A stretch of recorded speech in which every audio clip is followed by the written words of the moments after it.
Screen Team Media. There's a lot people should know about the guys who are in this film. Every one of them, when approached about being a part of it, said no. And that, in my mind, made them the absolute right guys to be a part of the platoon that's featured in the film.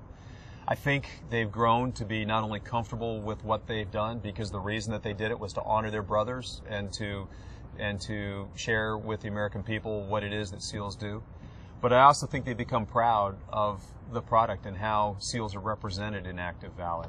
No other movie's ever captured the heart and essence of the teamwork and the modern technology and the training that goes on in being a SEAL, a member of a SEAL team. I think for a lot of people, their decision to become a SEAL is based on patriotism. For me, it was challenge. There were certain things that I was finding I was doing on my own that all come together in a career as a SEAL. So recreationally, I was parachuting, I was scuba diving since I was 13, I was doing triathlons for fun. Where I grew up, there wasn't a lot of snow, so when it would rain in the mountains, or rain where I lived and snow in the mountains, we'd all go up and cross-country ski. I was riding my bicycle from Northern California down to the Mexican border when I was in high school. So, the focus on challenge was something I was comfortable with, and SEAL Team offers that to me. There is a SEAL ethos, and it talks a lot about who we are. It talks about how we operate and how we relate to each other. It talks about counting on your fellow team member, but it also talks about, the greater good of the nation. The nation is why we're here. We're a part of the United States Navy, and the Navy's mission is to defend the United States and the people that live in this country. I don't think Hollywood's ever gotten the SEAL persona or the SEAL ethos right. I don't think Hollywood in any film has ever captured who we are, unless you go back to Richard Widmark in The Frogmen, which is now a pretty old movie. Some of the movies that have been made about the SEAL team really portray people who are a force of one, who act alone, who don't rely on other people, and that's just the opposite of who we are. We are men who value mission, but we also value the ability to work shoulder to shoulder with someone else that you trust in any circumstance. And the last thing we are is individuals. We are people who could be counted on as an individual when serving as part of a greater team.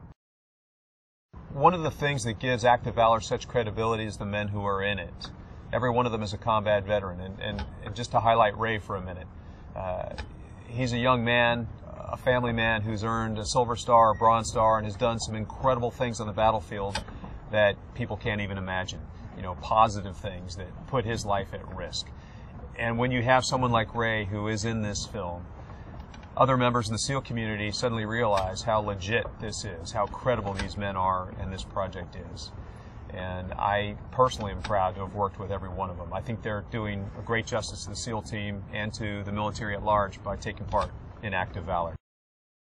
When you talk about the coordination and the logistics to film around special operations aircraft from both the Army and the Navy and the Air Force, and when you're talking about using submarines and large surface ships in a film about SEAL team, and really a film about a team of teams, which is the United States Navy and the United States military, that level of coordination, that level of logistical planning is so time intensive and such a delicate operation that unless you have real patience and the kind of flag level mandate that we had to make this film a reality, you just can't duplicate it. It's about honoring our teammates, some who've never left the battlefield, honoring their legacy. An ad is something that draws attention in a way that is not warts and all. Active valor shows you a lot of the consequences of what can go on in the battle space. And this is not a film that's going to convince people who don't have it here and here to become a SEAL. The Bandito brothers who produced Active Valor were the right guys to come in because they, at their core, are athletes. They are professionals who work in a high-risk environment every day. And they appreciate what we do, and they appreciate who we are. This film does allow us to explain in a very visual way what being a SEAL means. And for young men who may one day want to be a part of our community, I think this is a very valuable first look at what we do and how we do it. This film was made with the backing of the military for a reason. It exposes the future generation of SEAL operators to our community and how we operate. But it also provides a legacy to those who've come before us, and some of whom have given their lives in combat.